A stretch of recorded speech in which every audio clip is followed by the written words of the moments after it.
Hi friends, welcome to Salem Padma சமையல். இன்னைக்கு நம்ம என்ன பார்க்க போகிறோன்னா மரவள்ளிக்கிழங்கு அடைங்க. அது எப்படி செய்யலான்னு பார்க்கலாம். அதுக்கு முன்னாடி நம்ம சேனல் இப்போ தான் புதுசாக பார்க்குறீங்கன்னா மறக்காமல் சப்ஸ்கிரைப் பண்ணிக்கோங்க, பக்கத்தில் இருக்கிற பெல் பட்டனையும் அழுத்திக்கோங்க. அந்த மரவள்ளிக்கிழங்கு அடைக்கு தேவையான பொருள்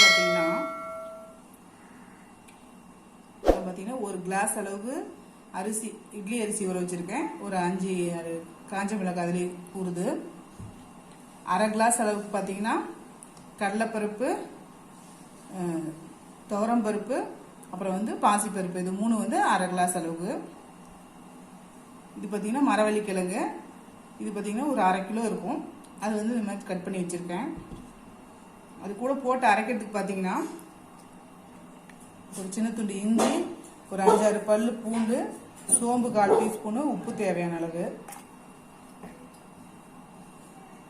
ஒரு பெரிய வெங்காயம், கருவேப்பிலை, கொத்தமல்லி.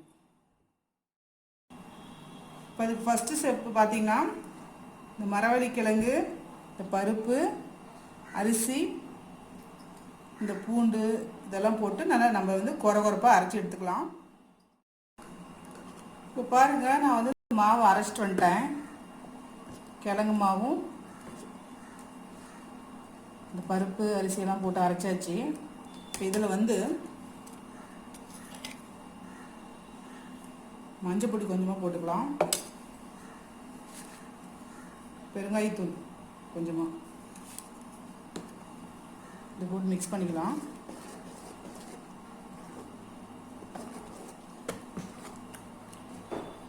இது பார்த்தீங்கன்னா ஒரு அரை மணி நேரத்துலேருந்து 1 மணி நேரம், இன்னும் கொஞ்சம் நேரம் அப்படியே மாவு வச்சுட்டு கொஞ்சம் லைட்டாக புளிக்க வச்சுட்டு நம்ம அடை ஊற்றுனோம்னா நல்லாயிருக்கும். இப்போ நம்ம உடனே ஊற்ற போகிறோம்.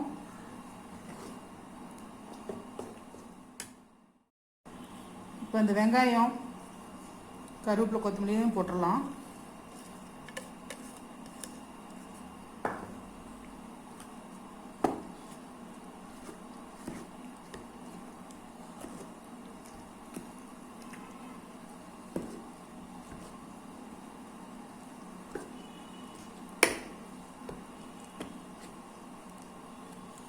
மாவு ரெடிங்க, அடை வார்த்துக்கலாம். பாருங்க, நான் ஒரு தோசை தவா வச்சுட்டேன். நம்ம அடை ஊற்றிக்கலாம்.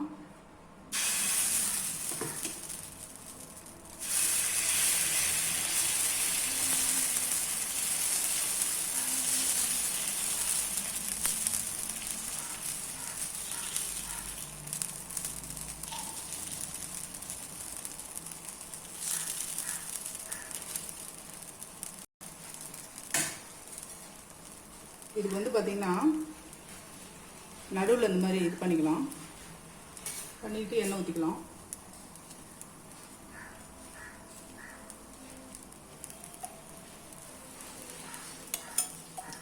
பார்த்தீங்கன்னா மீடியம் ஃப்ளேம்லேயே வேகணும், அப்போ தான் கிறிஸ்பாக கிடைக்கும். திருப்பி போட்டுக்கலாம்.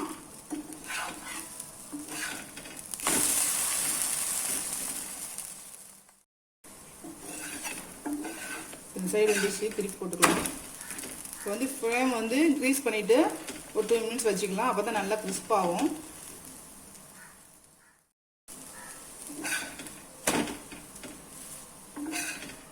அவ்வளோதாங்க, நம்ம மரவள்ளிக்கிழங்கு அடை ரெடிங்க. இப்போ பாருங்கள், நம்ம செஞ்ச மரவள்ளிக்கிழங்கு அடை ரெடி ஆயிடுச்சுங்க. நல்லா டேஸ்ட்டாக இருக்கும். சூடாக சட்னி சாம்பாரோடு சாப்பிட்லாம். இந்த வீடியோ உங்களுக்கு பிடிச்சிருந்தாக்க லைக் பண்ணுங்கள், ஷேர் பண்ணுங்கள், கமெண்ட் பண்ணுங்கள்.